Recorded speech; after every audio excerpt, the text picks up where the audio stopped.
I'm not dead. Or at least, not yet. Yep, I'm back. Thank you for all being so patient. I don't know what happened. I blinked and a month passed by. I'm starting to get scared. But you didn't come here for that. You came for Spider-Man 2. I can't wait to be fighting Kraven and Venom. But have you noticed that in most, if not all, Spider-Man movies and games, the same couple villains keep on being used? I mean, sure, they're great, don't get me wrong, but give the other guys a shot. Let Kangaroo up on the big screen. So here are 10 lesser-known villains that I'd like to see in Spider-Man 2. You know how all humans are 70% water? Well, this guy's 100%. I'm talking about Hydro Man, aka Morris Bench. One day, while on a cargo ship, Spider-Man accidentally knocked Morris into the water, and coincidentally, at the exact same time, an experimental underwater generator went off. Poor guy won the lottery of being screwed over. I think Waterman here would make for a good boss fight where Spider-Man would have to think outside of the box and maybe freeze him first. But I think the coolest thing about all of this would just be to see how he's implemented, like how he moves around and how he attacks. I'm gonna be honest, I was just looking through the wiki list of Spidey villains and I saw Big Man. So naturally, I instantly added him to this video. During the day, Frederick Foswell is just a regular reporter at the Daily Bugle. But at night, he turns into Big Man. He's a crime boss with no powers, which I know is a little lame, but he could work as a tutorial boss. Sure, he's not all too strong, but hey, he's trying his best, so cut the mob boss some slack. I think Big Man would be more interesting story-wise, as he works at the Daily Bugle with MJ, and that could be stressful, if you care about MJ. In the next spot, we have Spot. Jonathan On was in a failed experiment, because it's always a failed experiment, and when he woke up, he found that he had spots covering his skin. Don't worry. It's perfectly safe. I'd stake my reputation on it. Now, Jonathan isn't just a human Dalmatian. These spots can be thrown as portals. This idea is just so sick to me because, duh, portals. I think that this would make for a great fight where you have to jump through portals in order to sneak up on Spot or dodge his attacks as he jumps through them. You could also do some really cool movement with throwable portals. Honestly, I've thought about it a lot now, and I just want a Spot game. You can take Spider-Man out. I don't care. Give it to me, please. Next up is everyone's favorite wheel-based supervillain, Big Wheel, aka Jackson Wheel. I'm not joking, that's his actual last name. Anyways, Jackson Wheel was in a lot of debt to the mob, so he got a super suit to fight the mob. Yeah, he fought the mob in that, but it wasn't just a wheel. It had machine guns and rocket launchers built into it. But it also was a wheel, so any turns were pretty hard. I'm being serious, one of his first canon failures is just driving off a cliff. Big Wheel would make for ideal chases through the city where he could shoot you with missiles. Speed Demon, also known as Whizzer, has a complicated history that my monkey brain don't fully understand, but that doesn't matter. All that matters is that he goes fast. Spidey villains tend to be on the chunky and large side, like literal square Fisk. So for these villains, I'm trying to change it up. A chase where you'd have to hang on to Speed Demon with a web would be awesome. But what I think would be perfect is this. Imagine you have Speed Demon running laps around the city, and Spider-Man has to create a trap with his webs that'll catch him. There are just so many cool things you could do with a speedster villain. Or also, just give me a speedster game, please. Continuing on is a villain that is hard to describe, but I would call him an immovable object. That is because I am literally talking about a wall. Joshua Waldmeyer was working on a construction site when an explosion went off and he woke up as a brick wall. So what did he do with this new power? Well, he did what anyone would do when turned into a pile of clay. He started disturbing baseball games.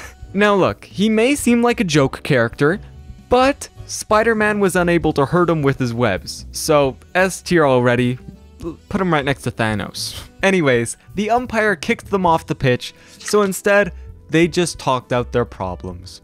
I think that the Wall would make for a great cameo villain. Like scattered throughout the map, you could find Wall Man committing small crimes, or maybe just hanging out, being a wall. Next up is Swarm. And yes, he is just a bunch of bees wearing a cape. Now look, Swarm may appear crazy, but I assure you, his origin story is even crazier. Fritz von Meyer was a very angry German man in the 1940s, so you can guess what he was doing.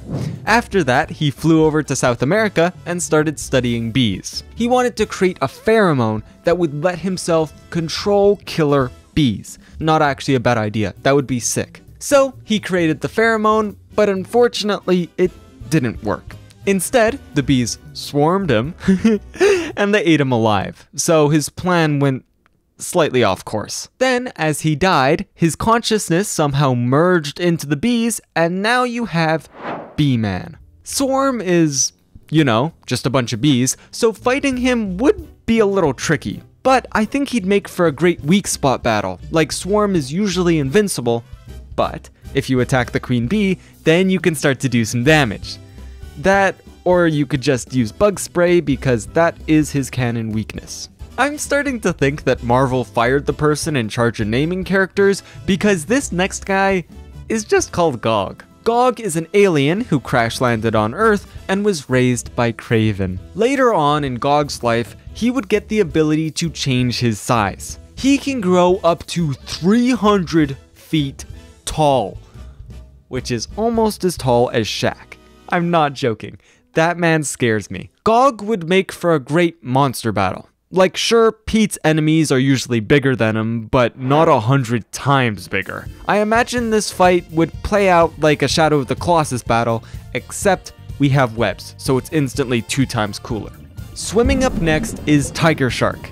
Now, unfortunately, Tiger Shark isn't half shark, half tiger.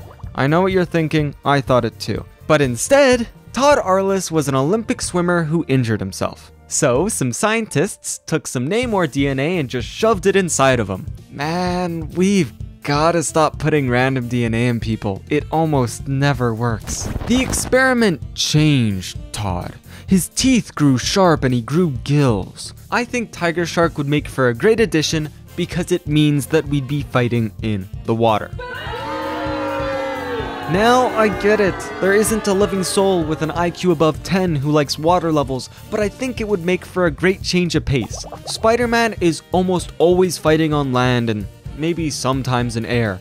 Let's just shake it up a little bit and throw a shark in there. Now, this last idea may sound crazier than a lot of the other stuff I've mentioned, but hear me out. Now, close your eyes and let me paint you a picture. Or fine, I'll close your eyes for you. There is a gang of 5 highly trained villains with a shared skill set. They are all world class at juggling. To be honest, I first thought these guys were a joke. I mean, juggling as a power? Really? How would you rob a bank? Walk in juggling C4? But seriously, they call themselves the Death Throes and they're actually kinda cool. In their first fight, they were able to competently catch Cap's shield and also one of Hawkeye's arrows, which up until that point, only Quicksilver could do. They still are quite goofy, but I think there could be some really cool boss fights here. I'm imagining all of them slowly circling Spider-Man and trying to hit him with, I don't know, knives? Hand grenades? Bullets? What do people juggle? Anyways, Pete would have to take them out one by one while also dodging everything they're throwing at him. And that was all she wrote. Or, I guess I wrote. Well, if I didn't list your specific niche villain in my list, I'm sorry. Just leave a comment. I read all of them. You're all being watched. That was oddly threatening. Anyways, I'm sorry for the lack of uploads recently. I just needed to take a really long break. But I'm finally back and I have tons of ideas for more challenges. First though, I may need to take a month as I have to make a video for my college application portfolio. And that's all. Buy the merch and I hope to see you again soon.